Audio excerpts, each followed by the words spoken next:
ไม่ได้มีเสียงของตุเจ้าเนื่องจากว่ามีอุบัติเหตุเกี่ยวกับเรื่องฟ้าเรื่องฝนกับเครื่องติดขัดขึ้นต้องขออภัยเหมือนคลื่น96แต่ว่าเมื่อวันก็อย่างเดียวกันตอนเจ้าบ่มีรายการจะด้วยเหตุอันใดก็ไม่รู้ตอนบ่ายมีต้องขออภัยกับญาติกับโยมท่านผู้ฟังเอาละต่อไปมาไหว้พระสวดมนต์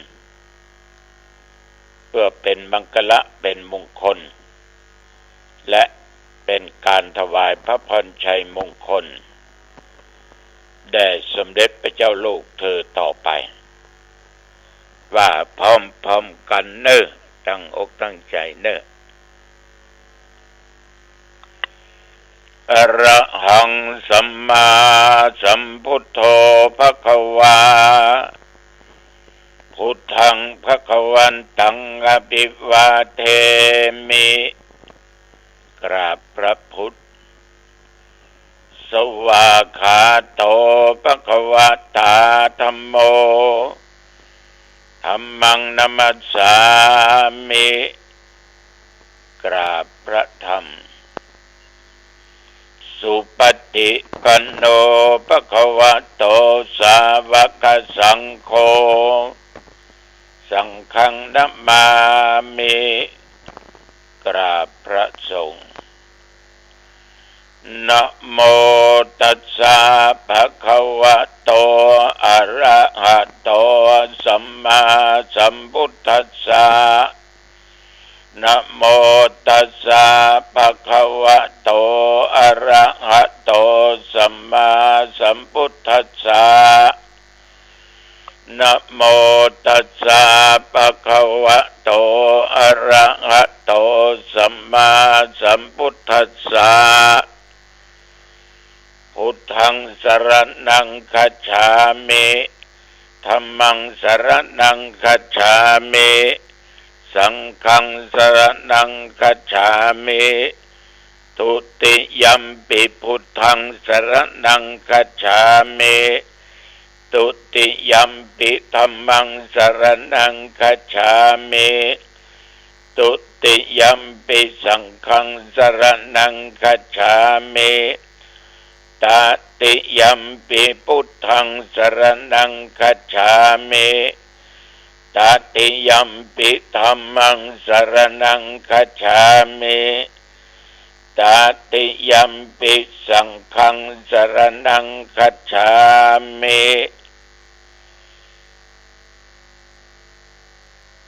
อิติปิโสภะคะวะอะระหังสัมมาสัมพุทโธวิชชาจารณะสัมปันโนสุขโตโลกวิทูอนุตตโรปุริสธัมมสารถิสัทธาเทวมนุษย์สานังพุทโธภควาติยันดุลนิมิตตังอวะมังคลัญจาโยจามะนาโปสักกุนัสสะสัทโธปะปะกะโหตุสุปินังอะกันตังพุทธานุภาเวนะวินาสเมนโตสวากขาโตภะคะวะตาธัมโมสันติติโกอาการิโกเอกิปัสสิโกโอปันนายิโกปัจจตังเวทิตโพวินโยหิติยันดุลนิมิตตังอวะมังคลัญจาโยจามะนาโปสักขุนัสสะสัทโธปะปะกะโหตุสุปินังอะกันตังธัมมานุภาเวนะวินาสเมนโตส สุปฏิปันโนภะคะวะโตสาวกสังโฆอุชุปฏิปันโนภะคะวะโตสาวกสังโฆยายะปฏิปันโนภะคะวะโตสาวกสังโฆสามิจิปฏิปันโนภะคะวะโตสาวกสังโฆยะติทังจัตตาริปุริสายุคานิอัตถปุริสปุคลาเอสะภะคะวะโตสาวกสังโฆ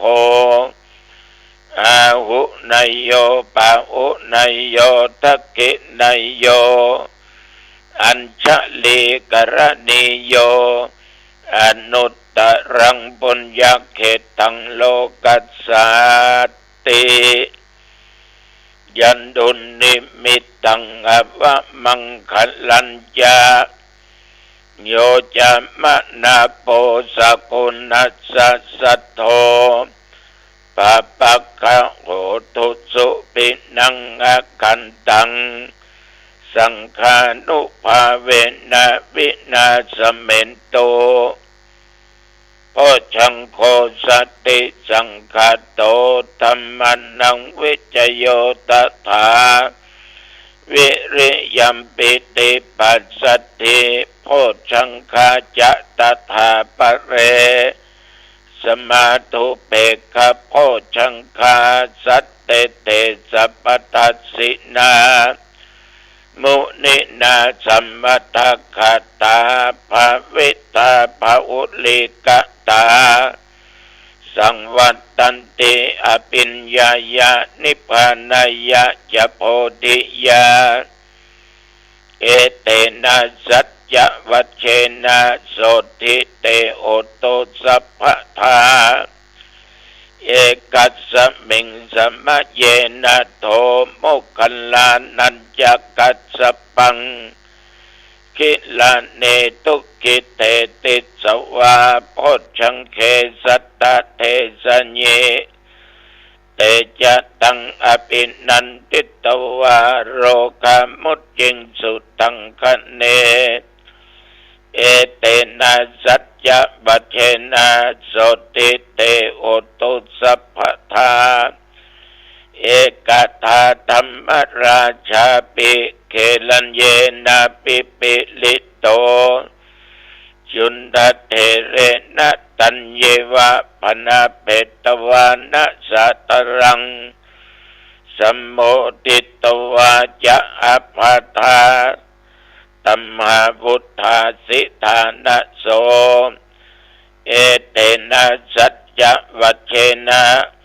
โสติเตโอตุสัพพทาปะหินาเตจะอัปปทา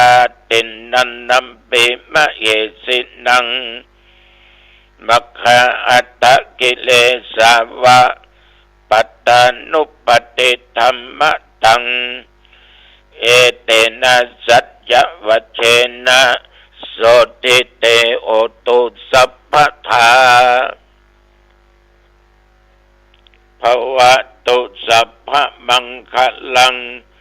รักขันตุสัพพเทวตา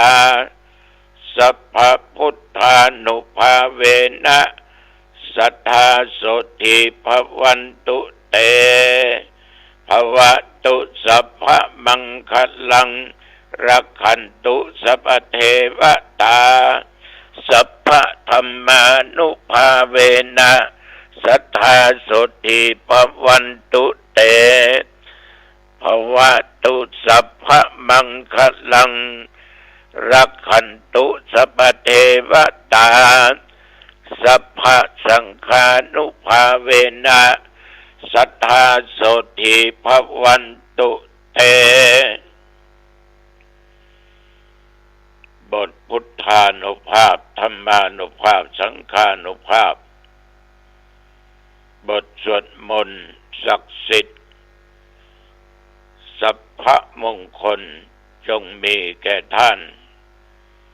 ขอเหล่าเทวดาทั้งปวงจงรักษาท่าน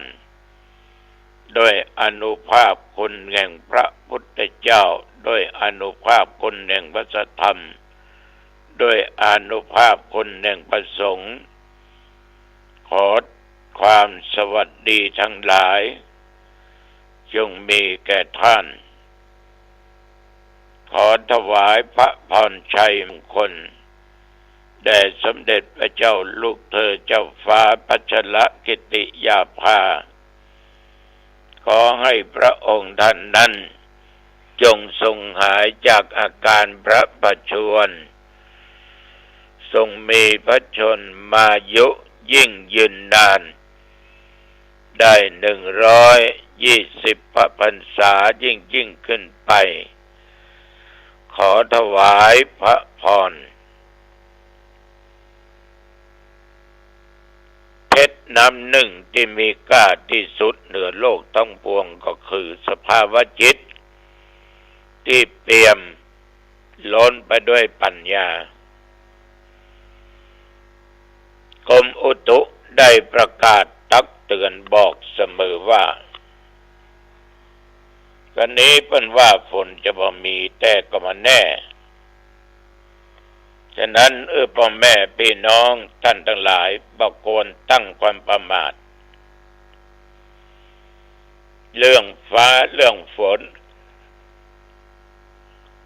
มันบ่ได้บอกได้กล่าวว่าจะตกละเน้อจะหยุดละเน้อ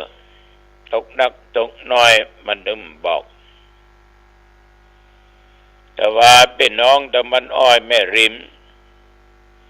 ได้รายงานว่าน้ำเข้าละน้ำแม่ริมนะขึ้นละเน้อ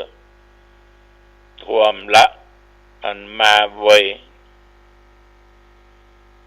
เที่ยวตั้งปะน้ำตกแม่สาไปตั้งที่พูดไปเอวกันนะตลอดจนบ้านองในบ้านองนอกก็น้ำท่วมหมด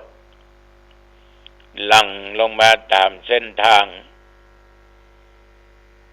ปั๊มน้ำมันใหญ่ๆทางแยกรถไปมาเกือบบ่ได้ทุกคนทุกแห่งน้ำกำลังขึ้นตำบลหนองตองก็กำลัง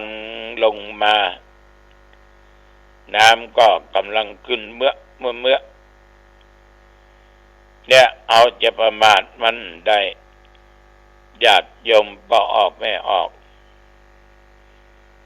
นับตั้งแต่เมื่อตะวันวานมาจนถึงปัจจุบันตะวันนี้เมื่อเจ้าฝนตกปานกลางตกหนักเป็นบางเตื้อ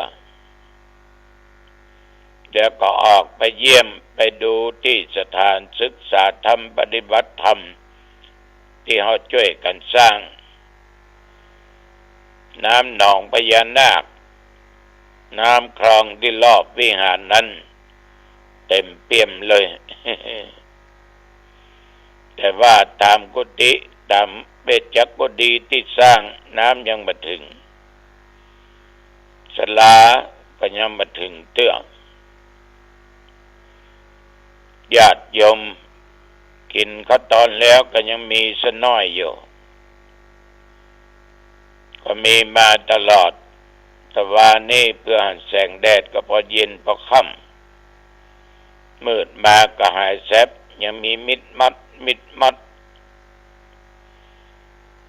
ฉะนั้นญาติโยมตั้งแต่ตะวาเป็นต้นมาถึงปัจจุบันทุกเจ้าก็บ่ออกไปไหนนอกจากไปที่สถานศึกษาธรรมปฏิบัติธรรมเท่านั้นสำหรับอุณหภูมินี่ตะวา34-35 องศาปัจจุบันนี้ก็20 องศาก็ออกไม่ออกญาติโยมท่านผู้ฟังทั้งหลายทุกท่านขับรถไปเหนือใต้ตกออกอย่าขาดสติ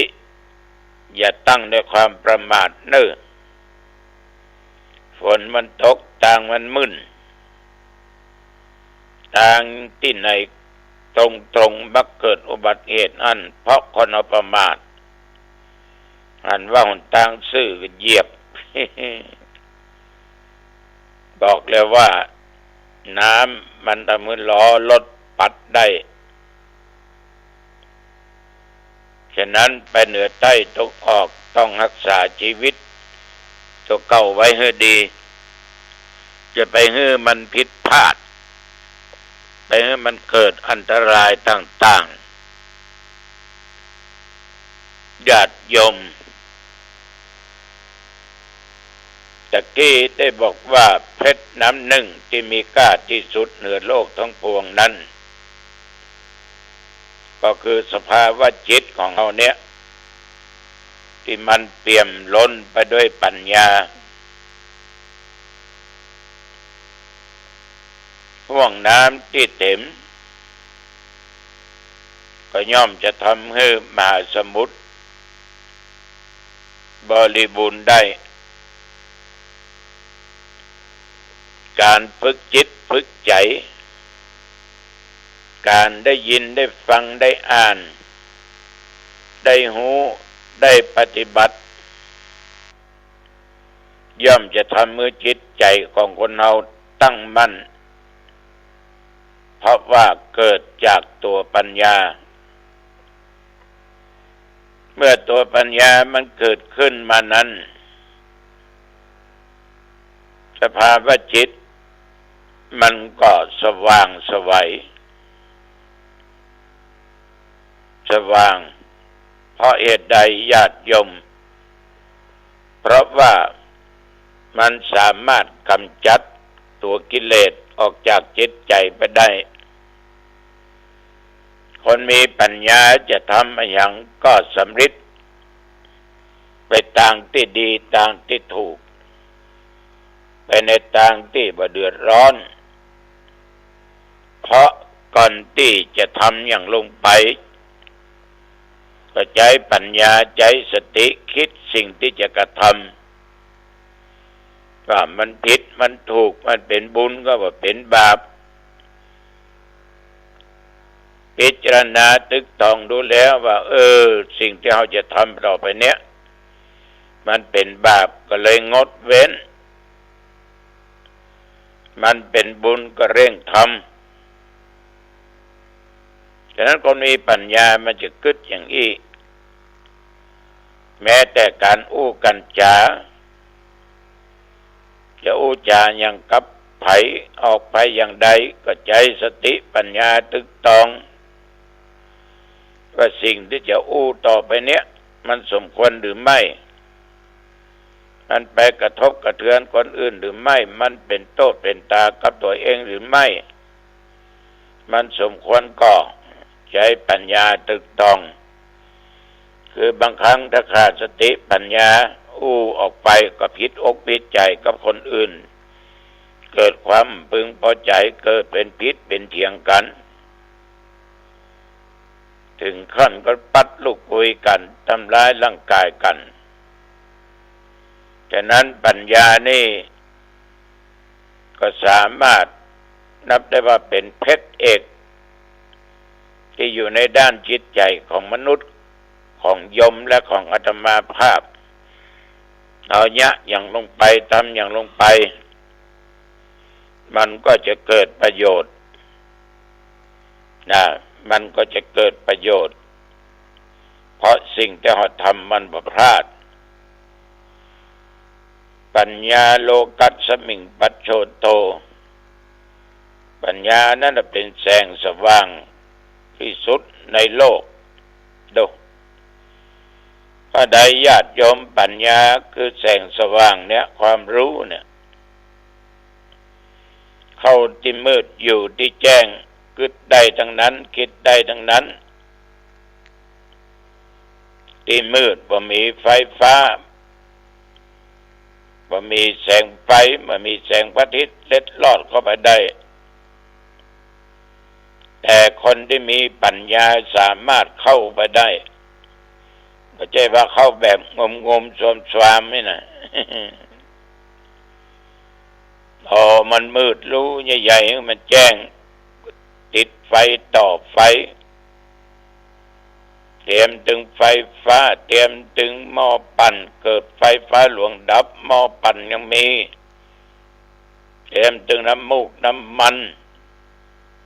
เตรียมถึงกระบอกไฟฉายเกิดมาทุกอย่างคัดข้องก็มีไฟฉายอยู่คนมีปัญญาไม่จะเกิดไปทางหน้า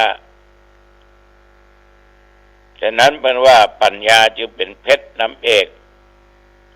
ที่เกิดกับตัวเฮาก็นับว่าเป็นมงคลอย่างยิ่งเหมือนกับแม่น้ำมหาสมุทรเจืองนองไปด้วยน้ำทั้งหลายแควน้ำทั้งหลายก็ออกไม่ออกญาติโยมแต่ว่านี้โยมเป็นก็มากระทำบุญที่วัดก็ได้อู้จากันกับเรื่องเหตุการณ์ปัจจุบันเรื่องการที่ได้ฟังตุเจ้าตนนั้นตนนี้เป็นอู้ก็ดังที่ญาติโยมคงได้ยินได้ฟังเหมือนกันแต่มาก็บอกขอนำมาจามาอู้ก็เพียงแต่บอกว่าขอให้โยมนั้นทำดีประพฤติดีตั้งอยู่ในศีลในธรรมทำอะไรก็ตามที่จะทำด้วยกายก็อย่าให้ผิดกฎหมายผิดศีลผิดธรรมจะพูดจะจาอะไรจะคิดอะไรก็ต้องตั้งอยู่ในกุศลในสิ่งที่ดีๆเพราะว่ากายวาจาใจมันก็จะเป็นผลดีฉะนั้นกรรมบางกรรมที่เป็นอู้เป็นจานำมาพิจารณานั้นถูกบางอย่างจะได้นำปฏิบัติบางอย่างก็นำมาคิดพิจารณาปฏิบัติตามได้ฉะนั้นสิ่งใดดีสิ่งใดงามช่วยกันรักษาขอยมยึดเอาพระรัตนตรัยคือพระพุทธพระธรรมพระสงฆ์ยึดเอาทานศีลภาวนาเป็นหลักในการบูชาในการที่เราจะต้องกระทำอันนี้ตุเจ้าก็ขอฝากไว้กับญาติกับโยมตัวเอาละอู้จาไปมาเป็นเวลาพอสมควรอายุวันโน